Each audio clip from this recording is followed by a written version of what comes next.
नमस्कार दोस्तों। इस लेक्चर के अंदर जो अभिलेख सर हैं जो HCS 2019 में डिप्टी सुपरिटेंडेंट सेलेक्ट हुए, तो वो आपको HCS एग्ज़ाम 2021 के लिए कुछ पॉइंट या उनकी स्ट्रेटजी है वो आपके साथ डिस्कस करेंगे। तो बिल्कुल ध्यान से जो है उनकी स्ट्रेटजी को सुनिए और उसको फॉलो कीजिए। नमस्कार दोस्तों, मैं Abhilaksh HCS executive and allied services 2019 के एग्ज़ाम में डिप्टी सुपरिटेंडेंट ऑफ पुलिस के पद पर चयनित हुआ हूं। जैसा कि आप सबको विदित होगा कि 26 फरवरी 2021 को HPSC ने 156 नई वैकेंसीज का प्रकाशन किया है, जिसके प्रीलिम्स के एग्ज़ाम के होने की डेट को जून या जुलाई में होने का बताया जा रहा है। तो उसी के संदर्भ में मैं आपसे अपनी प्रीलिम्स की स्ट्रैटेजी को शेयर करने के लिए हाजिर हुआ हूँ। दोस्तों, प्रीलिम्स HPSC का एक बहुत ही इम्पोर्टेंट कंपोनेंट है। HCS में अब रिसेंटली नोटिफिकेशन के अंदर जो हमारा CSET का एग्ज़ाम है उसको क्वालिफाइंग बना दिया गया है, तो पेपर 1 की वैल्यू काफ़ी ज़्यादा बढ़ गई है। मैं आपसे इस वीडियो में निम्नलिखित बिंदुओं पर चर्चा करूंगा। मैं आपसे अपनी जनरल स्टडीज़ प्रीलिम्स के लिए जनरल स्टडीज़ की बुक लिस्ट शेयर करूंगा। उसके बाद मैं आपसे Haryana specific book list, Haryana current affairs, national international current affairs कहाँ से तैयार करने हैं, कैसे तैयार करने हैं, उसके बारे में शेयर करूंगा। फिर मैं आपसे एग्ज़ाम के दौरान एग्ज़ाम को कैसे अटेम्प्ट करना है उसके बारे में भी थोड़ी चर्चा करूंगा, और फिर हम थोड़ी सी चर्चा CSET के बारे में भी करेंगे। तो दोस्तों, जनरल स्टडीज़ के लिए पहले आप ध्यान रहे कि हमारे हिस्ट्री के लिए अगर हम देखें तो स्पेक्ट्रम की बुक को पढ़ सकते हैं। उसके अंदर काफ़ी अच्छे इलेबोरेटली डिस्कस्ड है। ज्योग्राफी के लिए 11th एंड 12th की NCERTs को फोकस करें। पॉलिटी के लिए लक्ष्मीकांत की बुक, इकोनॉमिक्स की मृणाल की वीडियोस से मैंने स्टडी किया था। इन्वायरमेंट की शंकर IAS की बुक से मैंने स्टडी किया था। दोस्तों, यह तो जनरल बुक्स हैं जो हमें स्टडी करना है, परंतु HCS के प्रिपरेशन के दौरान आप थोड़ा ध्यान रखें कि हमें थोड़ा सा फैक्चुअल एलिमेंट्स की तरफ ज़्यादा ध्यान देना है।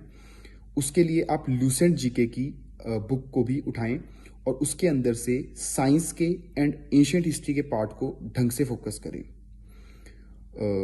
इसके अलावा आपको मैं बता दूं कि हरियाणा स्पेसिफिक की अगर हम अब बात करें तो हरियाणा करंट अफेयर्स के लिए आप बेसिकली द ट्रिब्यून को या दैनिक ट्रिब्यून के हरियाणा वाले कंपोनेंट को जो लास्ट के 6-7 महीने के सफिशिएंट होंगे उसको ढंग से स्टडी करें।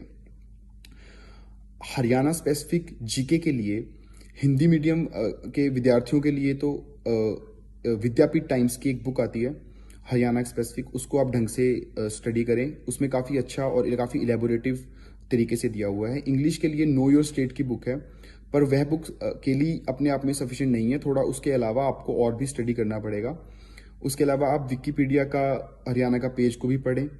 इसके अलावा हरियाणा करंट अफेयर्स के लिए भी और हरियाणा GK के लिए भी एक हरियाणा की मैगजीन आती है जो आप गूगल पर सर्च करेंगे तो आपको मिल जाएगी। उस मैगजीन में से आप स्टडी कर सकते हैं।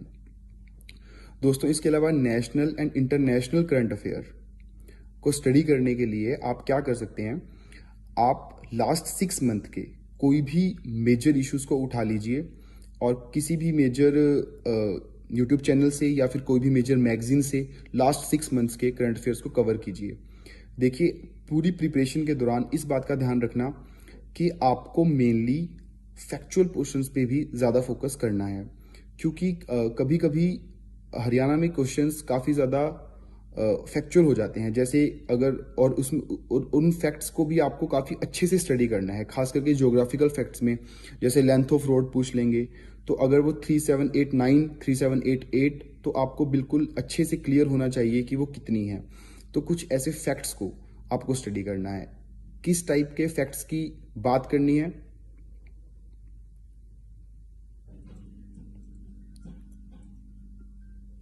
किस टाइप के फैक्ट्स की हमें स्टडी करनी है, इसके लिए आप प्रीवियस ईयर क्वेश्चंस उठाएं हरियाणा के और उसमें से अपने आप एनालिसिस करें, और आप पाएंगे कि इस तरह से आपका हरियाणा की प्रीलिम्स की तैयारी अच्छे से हो जाएगी। वैसे तो इस बार CSET क्वालिफाइंग हो गया है, परंतु फिर भी CSET को इग्नोर मत करें। CSET के लिए आप कोई भी बेसिक बुक उठा लें और अपने फॉर्मूलाज को अच्छे से स्टडी करें। मेनली सीसेट के लिए यूपीएससी के प्रीवियस ईयर सीसेट के क्वेश्चंस को ढंग से अटेम्प्ट करके देखें और अपनी एक हर एक टाइप ऑफ क्वेश्चंस की लिस्ट बना लें कि किस टाइप के क्वेश्चंस ज़्यादातर पूछे जा रहे हैं। उन टाइप ऑफ क्वेश्चंस की लिस्ट बनाकर और उन्हीं टाइप ऑफ क्वेश्चंस को आप अपनी किसी भी एक बुक से, बेसिक बुक से प्रैक्टिस करें, अपनी ट्रिक्स बनाएं और इस तरह से आप सीसेट को इजीली एस कर सकते हैं। आई थिंक सारे क्वेश्चंस कवर हो गए हैं। जीएस के क्वेश्चन, हाँ, अब एक क्वेश्चन रह गया हमारा कि हम एग्जाम के दौरान कैसे अटेम्प्ट करें। फ्रेंड्स, पहले हम जीएस के एग्जाम की, पेपर 1 के एग्जाम की बात कर लेते हैं। जब भी आप एग्जाम में बैठे तो ये इंश्योर करें कि एक मिनिमम नंबर ऑफ क्वेश्चंस को तो आपको अटेम्प्ट करना ही है। एटलीस्ट 80% क्वेश्चंस को तो मैं ये कहूँगा कि आपको अटेम्प्ट करना ही है।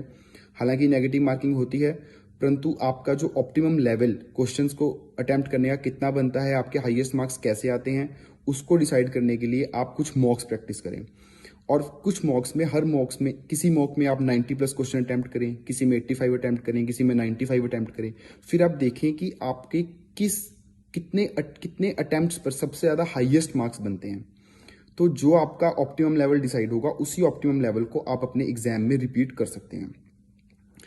उसके अलावा जब भी आप एग्जाम के दौरान ओएमआर शीट को फिल करते हैं तो ये इंश्योर करें कि एक साथ सारी की सारी ओएमआर शीट को एंड में फिल नहीं करना है।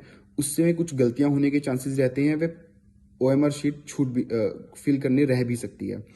इसके लिए आप कुछ क्वेश्चन जैसे कि 10 या 20 कितने ही क्वेश्चंस करने के बाद फिर ओएमआर शीट को साथ साथ फिल करें।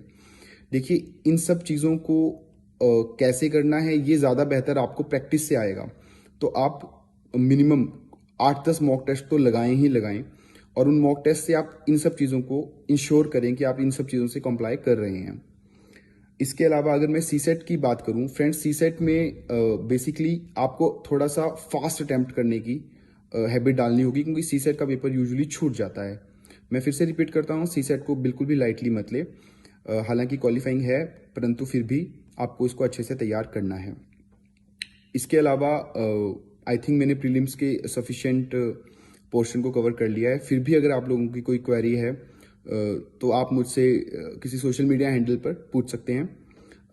मैं फेसबुक और इंस्टाग्राम पर हूँ, आप मुझे वहाँ पे मैसेज कर सकते हैं। मैं आपकी क्वेरी को सुलझाने का प्रयास करूँगा।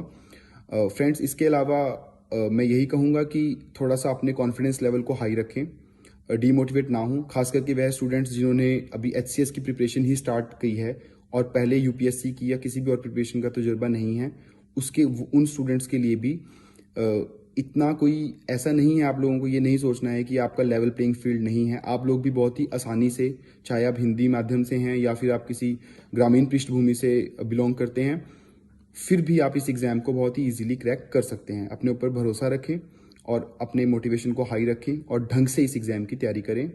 गुड लक फ्रेंड्स, और मैं उम्मीद करता हूँ कि आप सब में से आप सभी इस एग्ज़ाम को, प्रीलिम्स को क्लियर करें और फिर मेंस के लिए अपने अटेम्प्ट को आगे बढ़ाएं। थैंक यू फ्रेंड्स, जय हिंद।